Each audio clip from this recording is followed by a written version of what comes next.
और अच्छी और सच्ची खबर में सबसे पहले बात दुनिया के सबसे ऊंचे रेल ब्रिज की करते हैं, जिसका उद्घाटन प्रधानमंत्री नरेंद्र मोदी ने कर दिया है। ये रेलवे ब्रिज केंद्र शासित प्रदेश जम्मू कश्मीर के रियासी जिले में चिनाब नदी पर बनाया गया है, जो कि उधमपुर श्रीनगर बारामूला रेल लिंक परियोजना का हिस्सा है। इस ब्रिज के शुरू होने से रेलवे की जम्मू से कश्मीर घाटी तक पहुंच आसान होगी और ये भारतीय सेना के लिए भी काफी मददगार साबित होगा। इसी के चलते पाकिस्तान और चीन की टेंशन बढ़ गई है।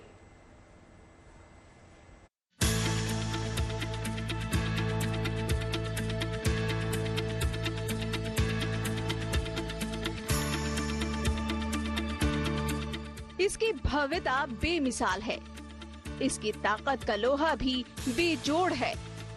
ये है इंजीनियरिंग का बेमिसाल शाहकार, जिसे दुनिया का सबसे ऊंचा रेलवे ब्रिज कहा जा रहा है। इसके द्वार उद्घाटन के साथ ही ट्रेनों की आवाजाही के लिए खोल दिए गए हैं। प्रधानमंत्री नरेंद्र मोदी ने इसका लोकार्पण रिमोट का बटन दबाकर किया, जिसके बाद कश्मीर घाटी हर मौसम के लिए ट्रेन के जरिए देश के दूसरे हिस्सों से जुड़ गई।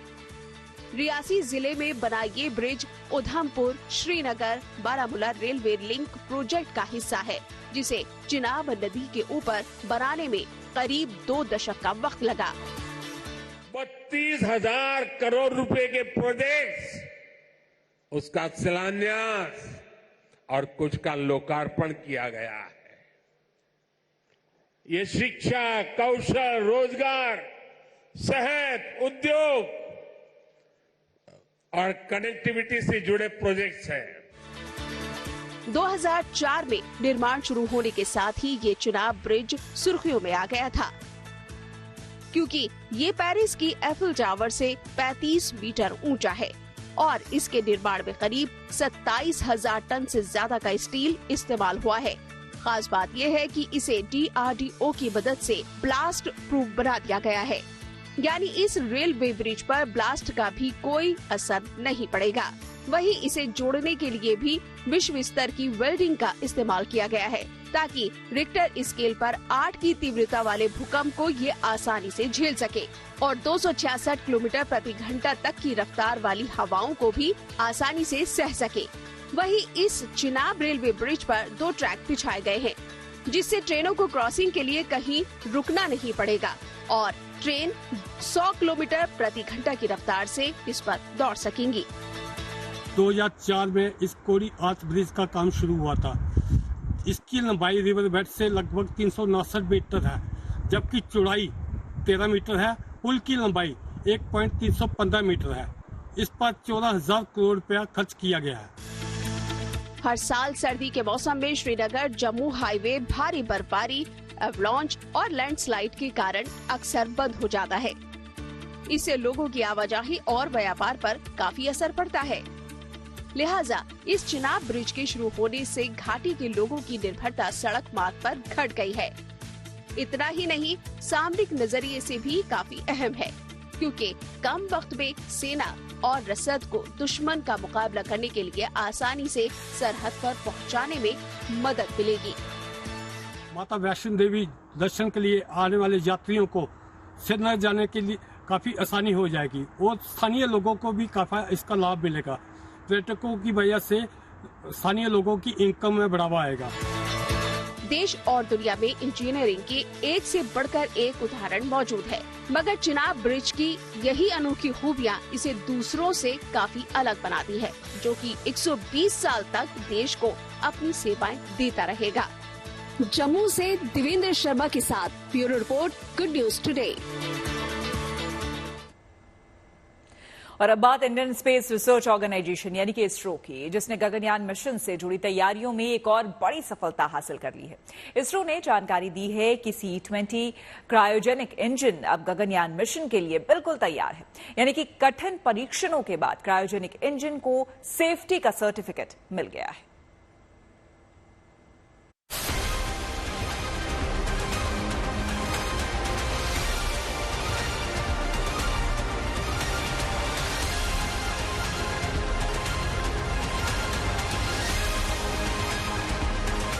चंद्रयान 3 के जरिए मनवाया अपनी काबिलियत का लोहा।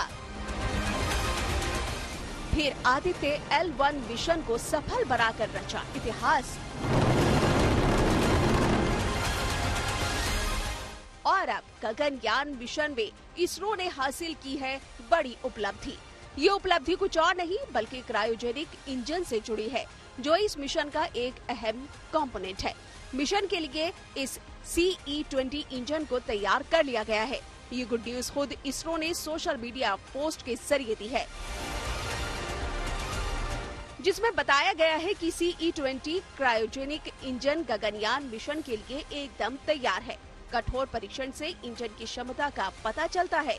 पहली मानव रहित उड़ान LVM-3G1 के लिए तैयार किए गए क्रायोजेनिक इंजन को कई परीक्षणों से गुजरना पड़ा, जिसके बाद उसे सेफ्टी सर्टिफिकेट मिल गया है।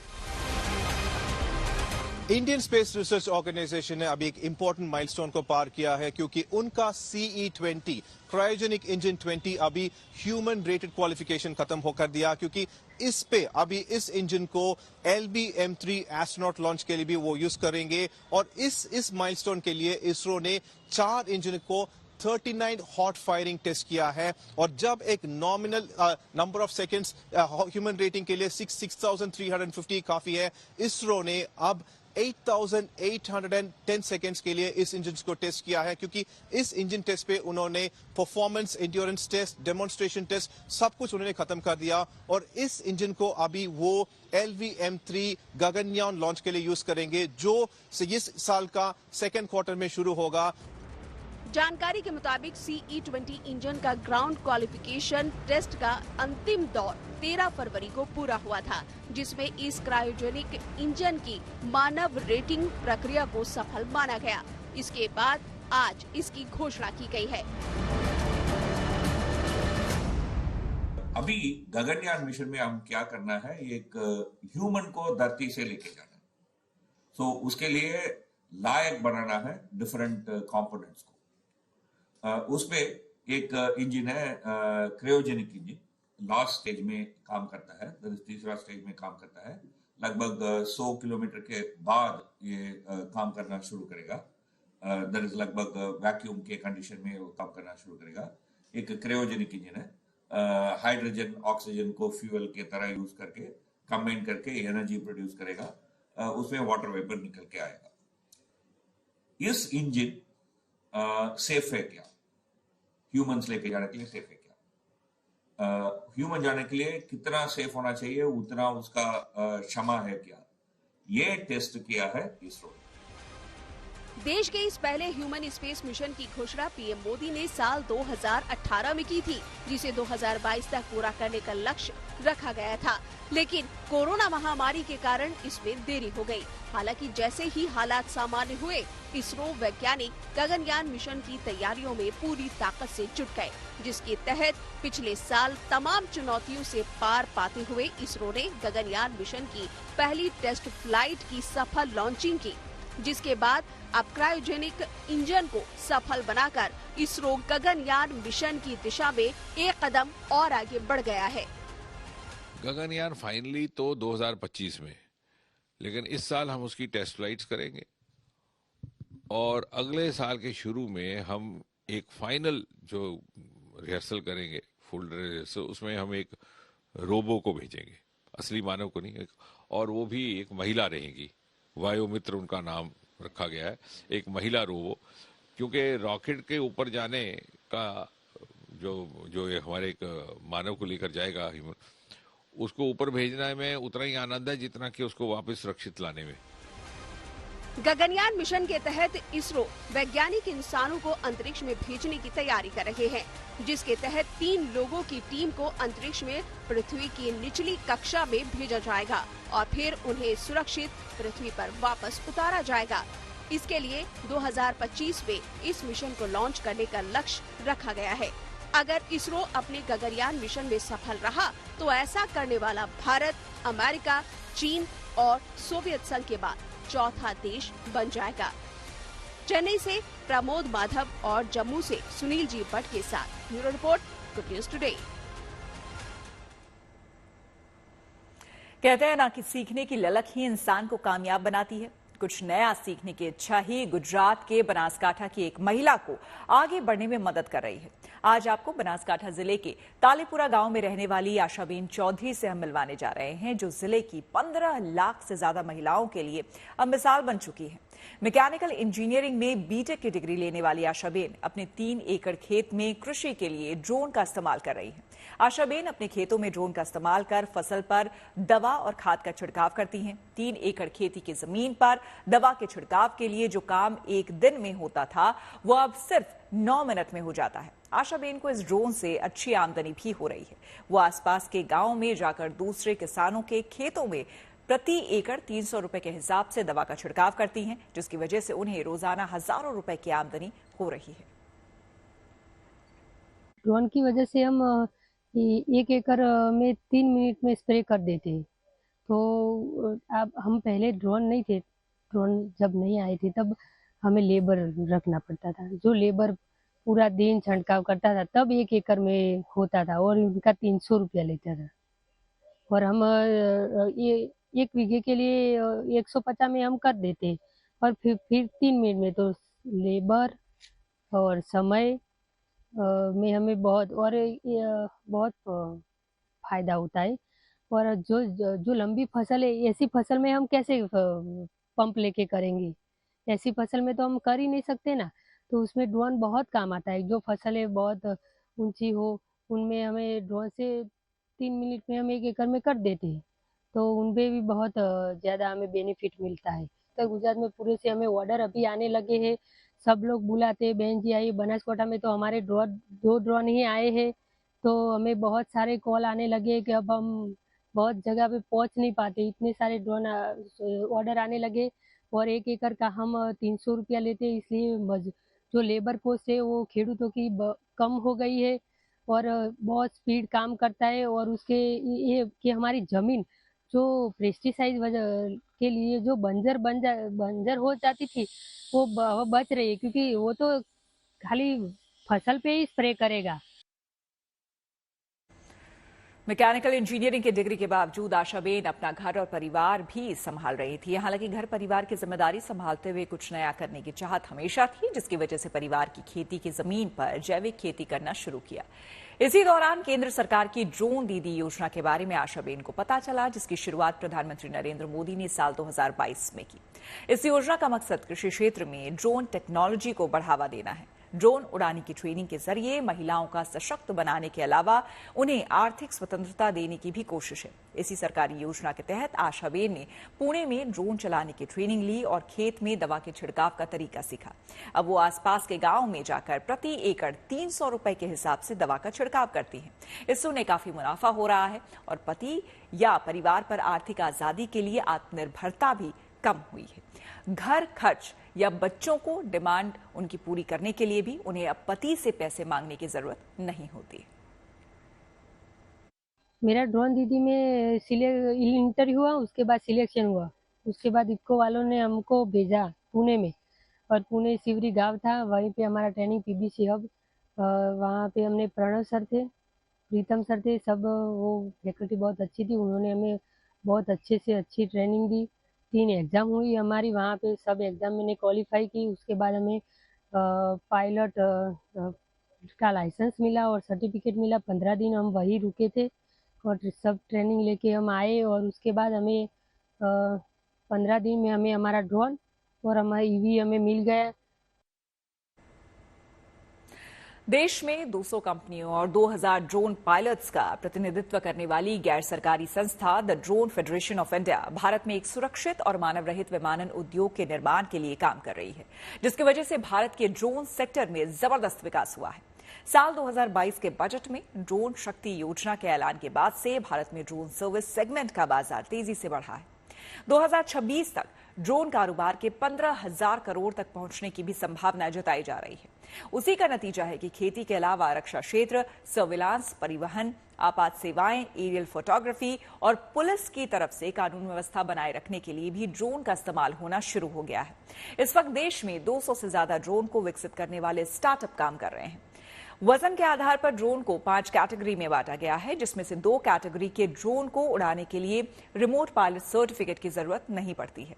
लेकिन इसका यह मतलब नहीं है कि कोई कहीं भी ड्रोन उड़ा ले। सिविल एविएशन मिनिस्ट्री और डीजीसीए के बनाए गए नियमों के तहत ही ड्रोन उड़ाना होता है। उसमें भी ग्रीन, येलो और रेड जोन का ख्याल रखना होता है। दरअसल एयर स्पेस को 3 रंगों में बांटा गया है। आपको बता दें, इसमें ग्रीन जोन में ड्रोन उड़ाने के लिए किसी इजाजत की जरूरत नहीं होती है, जबकि येलो जोन में परमिशन के साथ ड्रोन को उड़ाया जा सकता है। वहीं रेड जोन यानी कि नो फ्लाइंग जोन में ड्रोन उड़ाना प्रतिबंधित है। यानी भारत में ड्रोन रखना या उड़ाना गैर कानूनी नहीं है। ऐसे भी मिनिस्ट्री ऑफ सिविल एविएशन यानी कि नागरिक उड्डयन मंत्रालय अगस्त 2021 में ही ड्रोन रखने को लेकर पुराने नियमों को लचीला बना चुका है। इसी दौरान ड्रोन्स को 5 कैटेगरी में भी बांटा गया है, जिसमें nano drone, micro drone, small category drone, medium category drone और लार्ज कैटेगरी ड्रोन होता है। गैर व्यावसायिक कामों के लिए नैनो और माइक्रो कैटेगरी ड्रोन को छोड़कर दूसरे सभी तरह के ड्रोन को उड़ाने के लिए इजाजत की आवश्यकता होती है। डिजिटल स्काई ऑनलाइन प्लेटफॉर्म से अप्रूवल के बाद ही आप 2 किलो वजन से ज्यादा का ड्रोन उड़ा सकते हैं। इसमें ड्रोन ऑपरेटर को इस बात की गारंटी भी देनी होती है कि वो सिर्फ उसी क्षेत्र में अपना ड्रोन उड़ाएगा जिसके लिए उसे इजाजत मिली है। यही नहीं, ड्रोन उड़ाने वाले को ऑनलाइन लॉग भी करना होता है। हालांकि फिर भी नो फ्लाइंग जोन में ड्रोन उड़ाने की इजाजत होती है। ऐसे में अगर कोई व्यक्ति वहां ड्रोन उड़ाता है तो उसके खिलाफ कानूनी कार्रवाई की जाती है।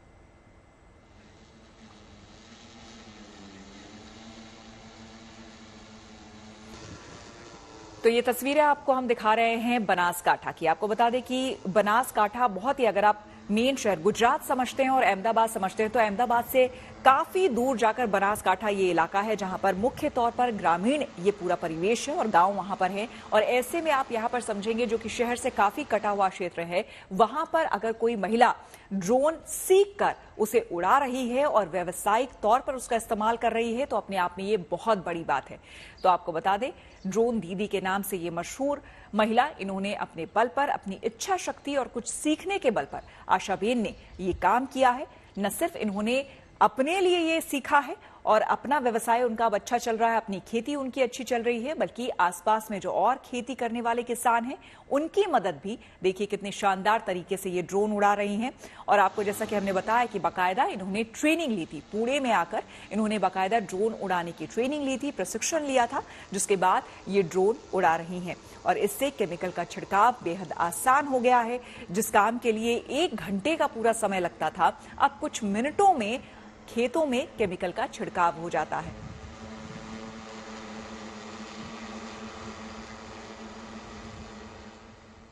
देश में एक तरह से कहे कि इससे अच्छी गुड न्यूज और क्या हो सकती है।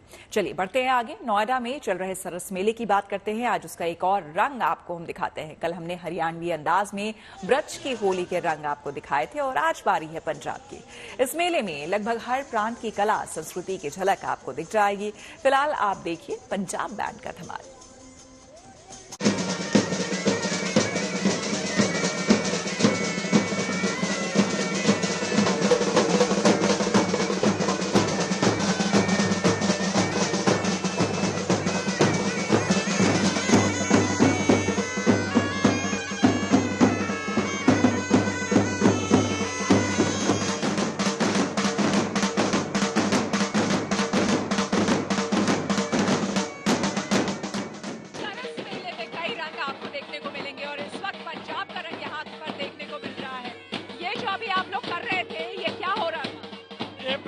मशहूर पाइप बैंड है, बैक पेपर पाइप बैंड। ये नोएडा हाट में जो आजीविका मेला होता है, ये हर एक साल होता है। हर एक साल हमें इसे बुलाया जाता है। हम लोगों को मनोरंजन के लिए हमें बुलाया जाता है। बहुत ही अच्छा पंजाब का संगरूर का बैक पेपर पाइप बैंड है, न्यू अमन पाइप बैंड। कितनी तैयारी करनी पड़ती है इसको करने के लिए? ये शो करने के लिए एक साल लगता है हमें तैयारी करने के लिए।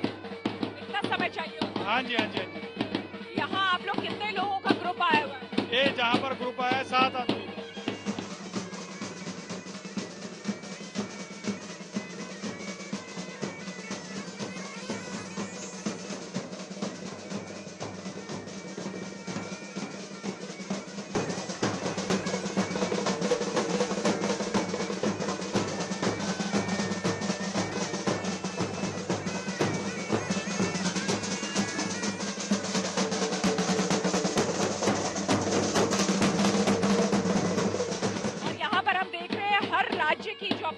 खासियत है वो दिखा रहे हैं, लेकिन ये पंजाब का बिल्कुल अलग हमें लगा। पंजाब का तो आपको मालूम है अलग ही होता है। पंजाबी जितने भी जाते हैं तरक्की करते हैं, झंडे गढ़ के। तो ये पंजाब के रंग आप देख रहे थे। कैमरामैन ललित जोशी के साथ Shweta Jha, good news today. तो अच्छी खबर सच्ची खबर में फिलहाल मेरे साथ इतना ही, लेकिन रात 9 बजे देखना ना भूलें मेरे साथ न्यूज़ पथ।